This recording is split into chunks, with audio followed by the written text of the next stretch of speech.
Pessoal, boa noite, boa tarde, bom dia.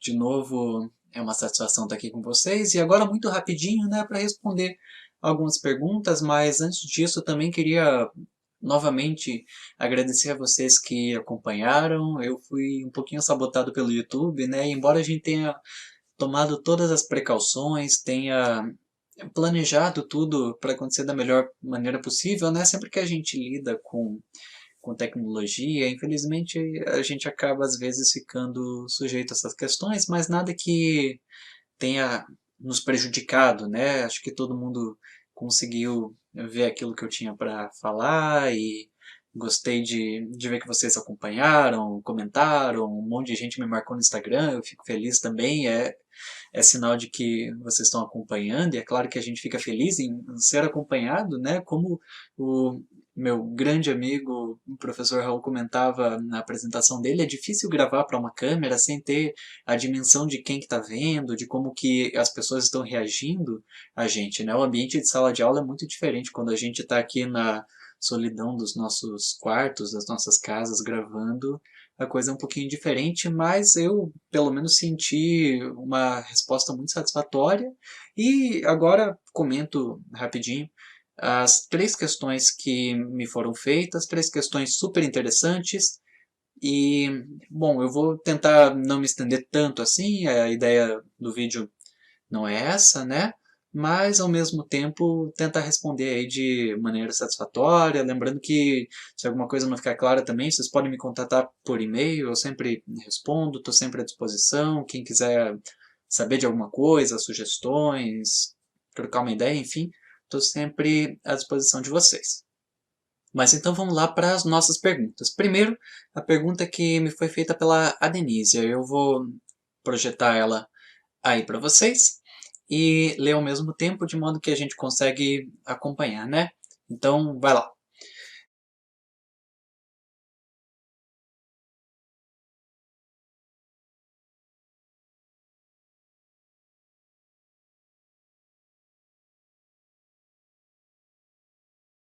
Olha só, excelente pergunta, uma preocupação super válida, que tem sido uma preocupação minha também. E a resposta é sim, mas podia ser melhor.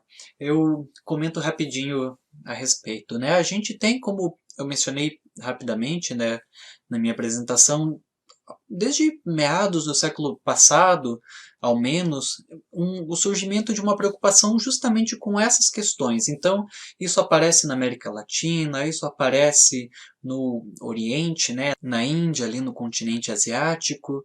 Então, a gente tem essa preocupação já há um tempo, e aqui não vou falar tanto de história ou de direito, mas escritas muitas vezes num campo meio multidisciplinar, até interdisciplinar, né, de filosofia, de sociologia, mas a gente tem isso. Então, por exemplo, nós temos aqui na América Latina o Stuart Hall, um jamaicano que vem com uma ideia de multiculturalismo, tem um pensamento muito interessante, contemporaneamente bastante criticado também, mas acredito que com bastante valor na época em que foi elaborado e, de certa forma, leituras que valem a pena ainda hoje. Mas tem um outro excelente autor dessa região caribenha, né, de uma ilha chamada Martinica, que é o Frantz Fanon, que pensa essas questões, pensando muito especialmente numa questão racial. Ele é um autor negro, então escreveu, por exemplo, Peles Negras, Máscaras Brancas, que é um excelente livro. Fanon que infelizmente morreu muito cedo, né? Então nos deixou uma obra relativamente curta, mas de muito impacto. E temos na Ásia, especialmente na Índia, uma série de pensadores e pensadoras que trabalham com essa questão. Então eu mencionei a Gayatri Spivak, que, por exemplo, tem uma crítica da razão pós-colonial, que foi muito recentemente publicado em português, até o ano passado não tinha em português. Eu, quando li, encontrei pedaços em inglês, pedaços em espanhol. Eu vou comentar, inclusive, desse problema que a gente ainda tem, né? Tem uma outra obra dela que se chama Pode o Subalterno Falar, uma outra obra que já é um clássico, O Orientalismo, de Edward Said, e também no continente africano nós temos autores despontando aí, e agora um autor que está muito em alta é o camaronês Akili Mbembe, que vem com uma ideia muito interessante de se olhar para a política, para as ações do Estado, né, um conceito que ele vem chamando de necropolítica, uma obra muito válida, muito interessante também. Então, essas obras existem, esse pensamento existe, mas duas considerações, né, dois pequenos entraves que a gente tem.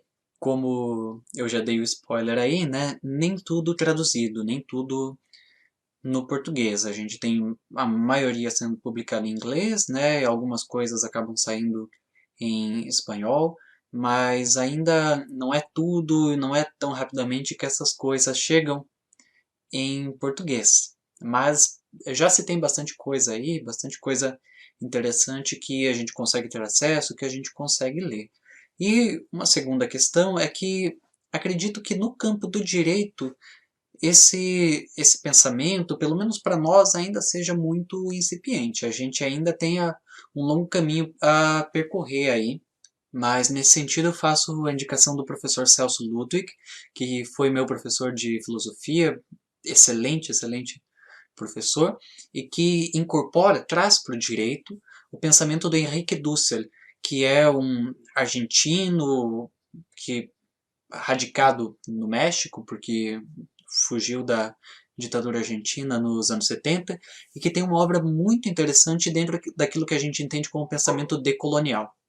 Então, é uma ideia aí, o professor Celso, né, tem um livrão chamado Para uma Filosofia Jurídica da Libertação, que eu acho que pode ser uma porta de entrada bem interessante aí para uma série de autores, e mais na questão filosófica, né, mas que nesse caso toca o direito. Então, espero que tenha ficado respondido e, enfim, indicações acho que também não faltaram, né, para quiser aproveitar aí, ir atrás de toda uma bibliografia. É um tema muito interessante e que a gente tem muito a avançar, discutir, a trazer isso para dentro da academia, a pensar esses outros campos também, né? Conversar com a filosofia, com a sociologia, com a antropologia, com esses saberes multidisciplinares e, e fazer também esse trabalho de trazer eles para o pensamento jurídico e utilizá-los no nosso cotidiano, na nossa prática do direito na medida que nos for possível.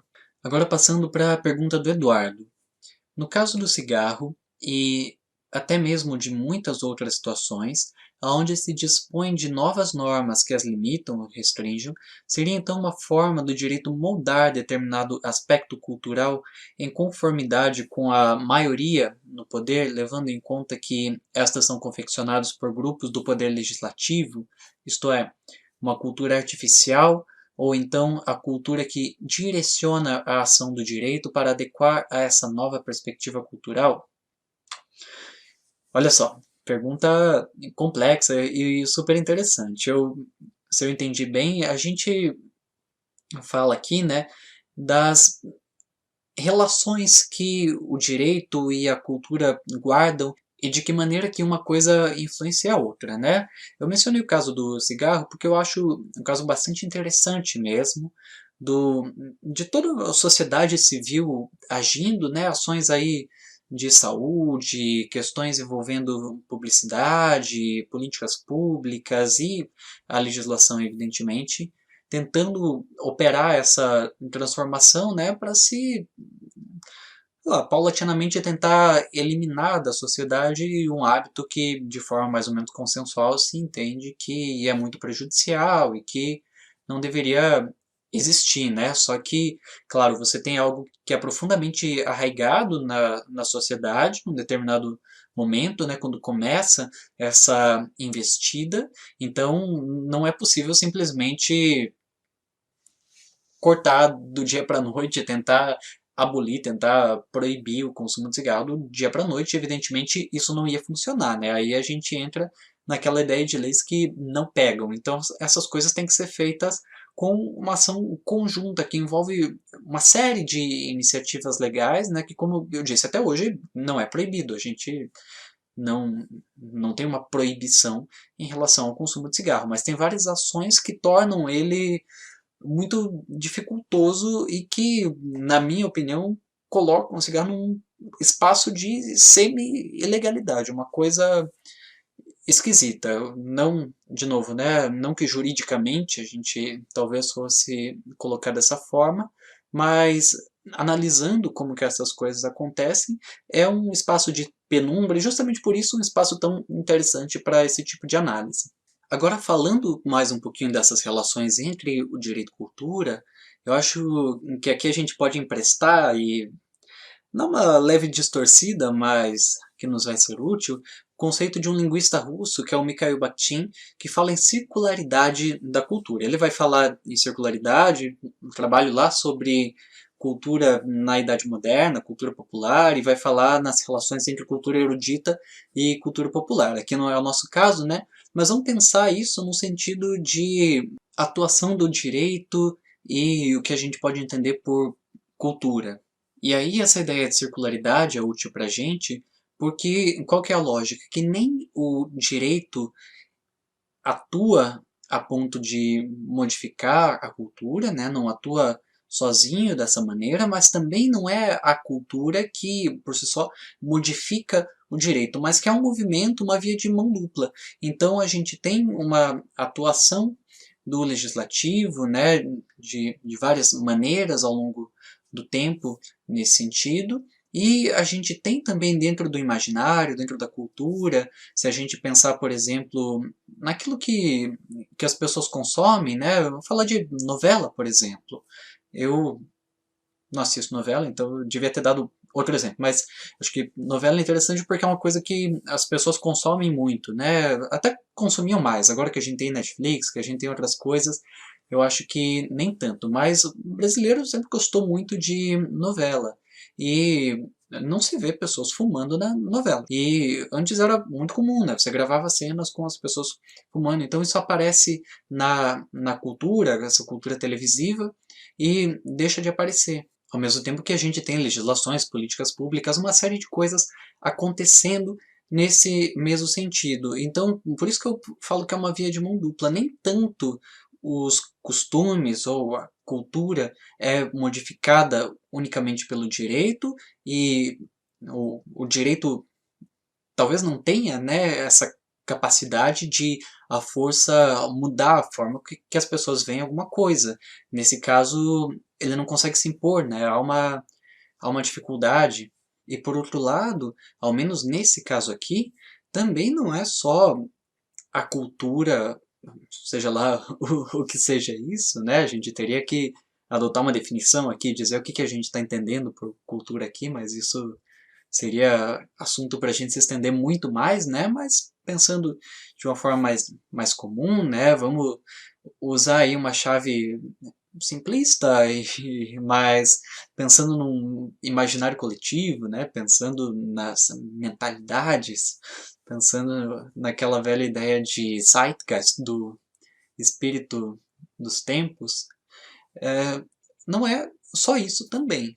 A gente tem então um movimento que acontece nos dois sentidos. Acho que para ficar um pouco mais claro, né, um exemplo recentíssimo que a gente está acompanhando aí é, por exemplo, ver como que a população tem reagido à ideia de usar máscara quando sai de casa, nesse momento pandêmico pelo qual a gente está passando. Entendeu-se aí no meio médico, científico, né, de forma meio consensual, que se as pessoas massivamente usarem máscaras, a gente fica, enquanto sociedades, mais protegidos, diminuímos as nossas taxas de contágio e tal. Agora, como é que a gente convence a população disso, né? De um lado, você pode ter uma atuação ampla aí dos meios de comunicação, você pode ter, nesse mundo contemporâneo em que a gente vive, as pessoas fazendo tutoriais de como fazer, como deixar a tua máscara mais legal, qualquer coisa assim, né? Pessoas que têm influência na internet aí, nos Instagram da vida, em vários outros meios, você consegue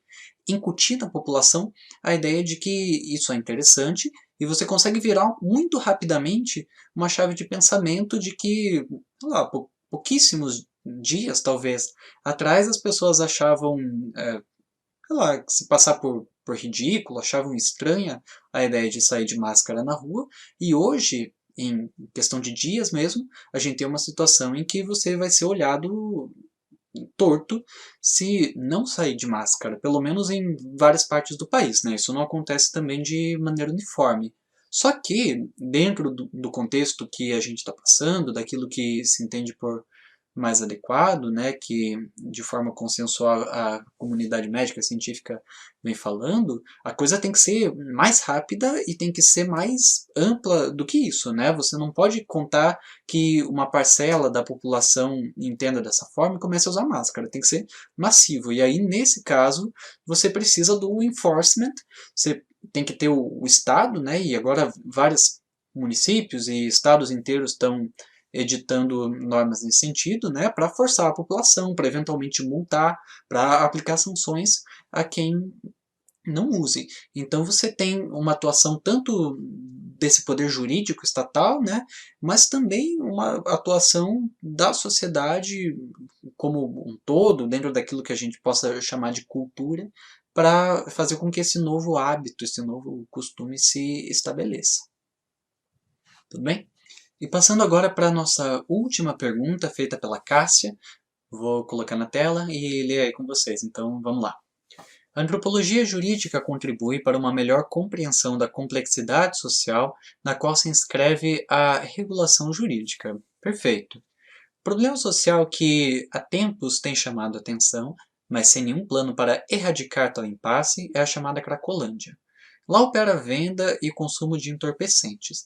Anos atrás foi realizada uma mega operação policial juntamente com o governo municipal e estadual de São Paulo, com o intuito de acabar com a Cracolândia, mas não deu muito certo, pois usaram da força e violência, fazendo com que os dependentes químicos migrassem para os bairros da cidade.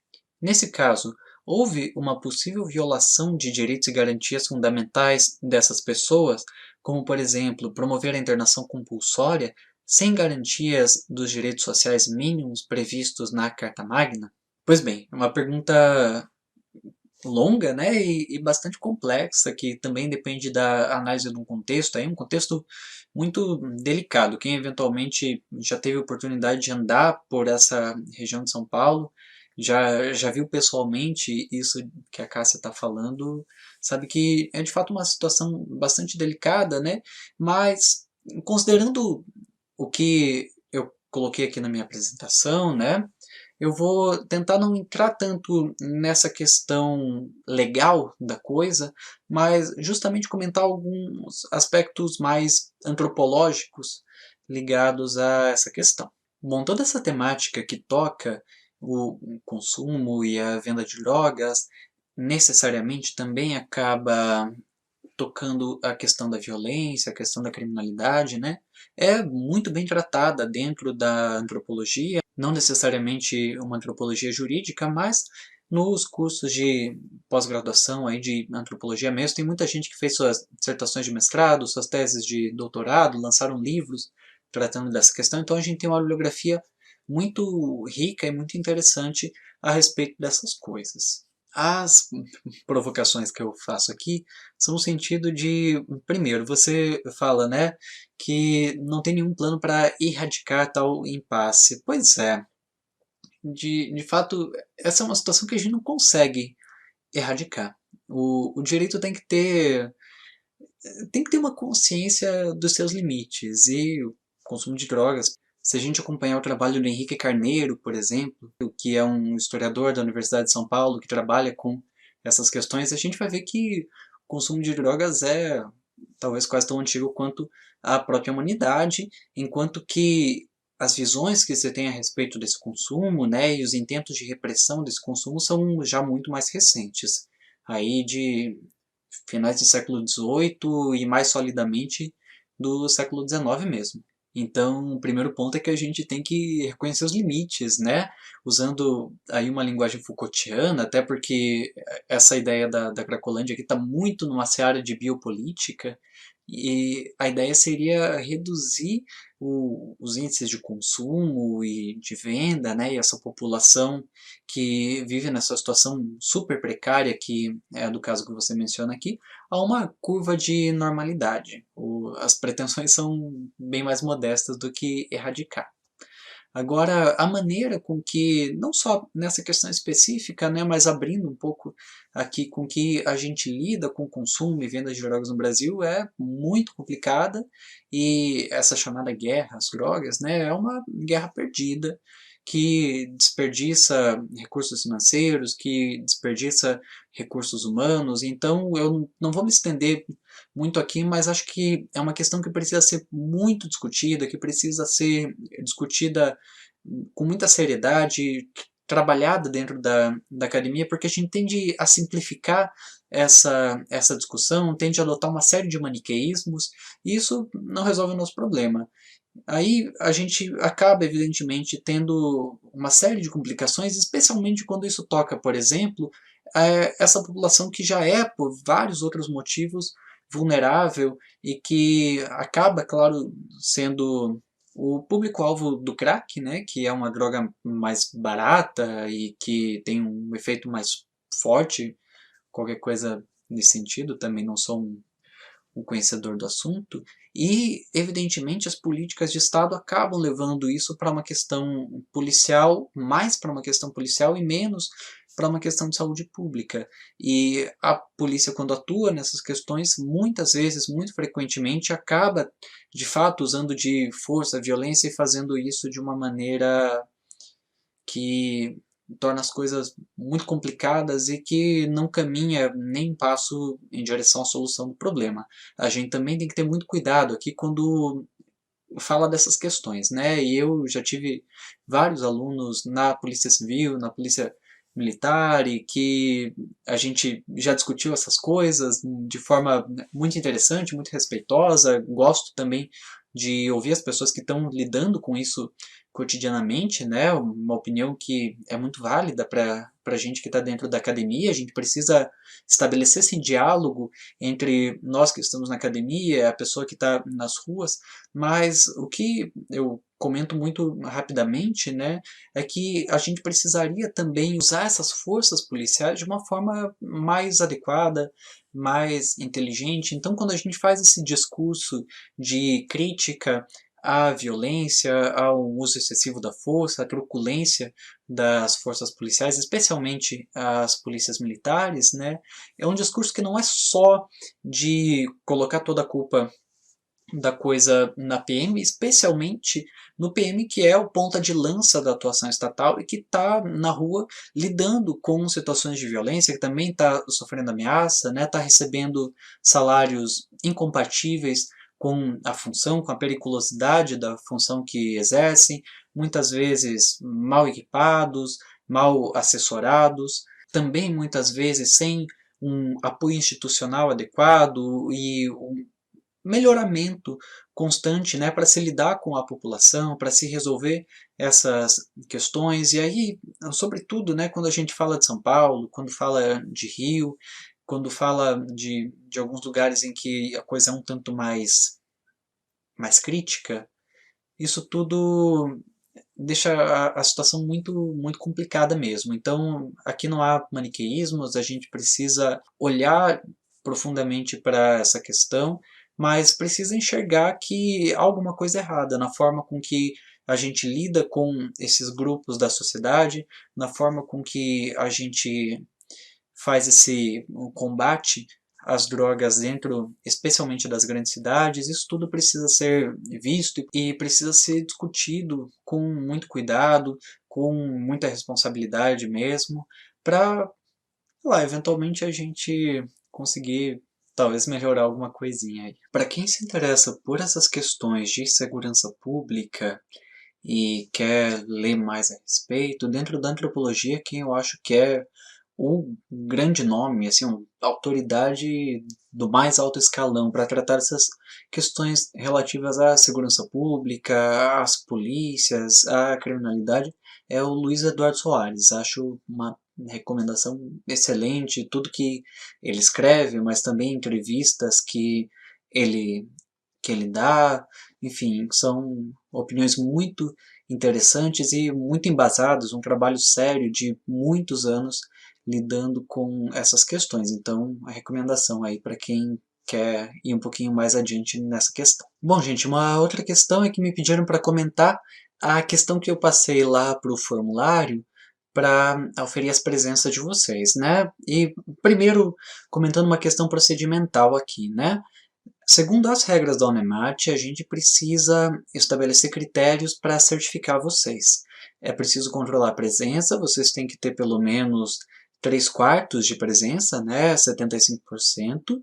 Isso são as regras da instituição. E como a gente está tratando aqui com uma plataforma que a gente não sabe efetivamente se vocês estão online, né, a gente tem esse método de checagem que é uma pergunta simples, né, dentro do que está na própria apresentação, para que vocês respondam, para que a gente pelo menos saiba que, sei lá, que vocês ouviram um pouquinho, que vocês não deixaram o YouTube falando sozinho. Eu acho que essa é uma questão muito pessoal.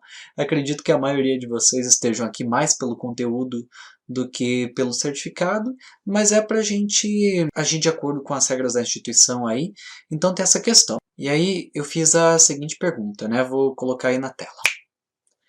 A respeito da problemática dos conceitos, assinale.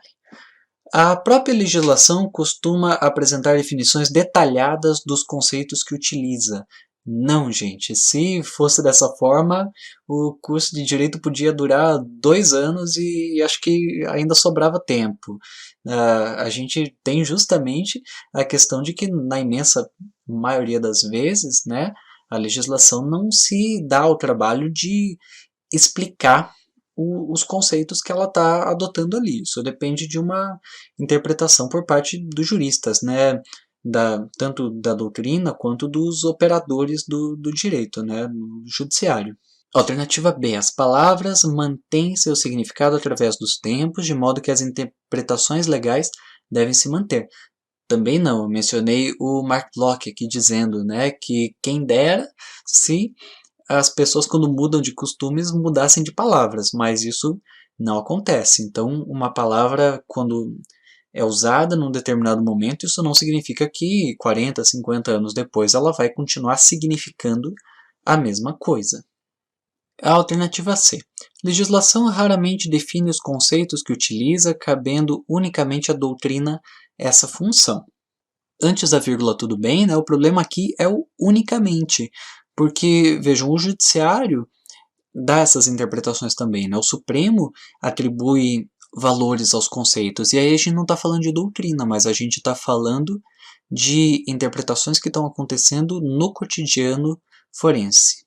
E por fim, a letra D, conceitos jurídicos podem ser complexificados através de uma leitura antropológica. Foi justamente o que eu falei para vocês e falei textualmente na nossa palestra, né? Uma das coisas do momento final ali, então se vocês perderam isso, voltem lá, assistam de novo, de repente lavando uma louça, fazendo alguma outra coisa, acompanha só o áudio, né? Mas assistam de novo porque estava de maneira bastante clara, literalmente isso que tá aqui é o que estava lá, beleza? Mas então é isso, eu espero que tenha ficado tudo respondido. Mais uma vez, parabenizo a nossa comissão organizadora, o evento está sendo muito interessante, eu estou acompanhando as outras palestras, também estou em contato aí com a nossa comissão organizadora, que está essa semana aí o tempo todo atuando nos mais diversos lugares, né, para garantir que tudo flua normalmente, em contato constante com os palestrantes, respondendo e-mails, acompanhando os formulários de presença, em contato com a PROEC, é muito trabalho. Quando a gente vê a coisinha pronta funcionando, não parece, mas é bastante trabalho, então mais uma vez parabenizo aí a atuação da nossa comissão, agradeço aos colegas que estão participando, é muito bom estar na companhia de vocês, ainda que virtualmente, e, de novo, vocês acredito que têm meu e-mail, têm meu contato, quem precisar só pedir, e estamos à disposição para discutir essas e outras questões aí. Até mais, gente. Obrigado.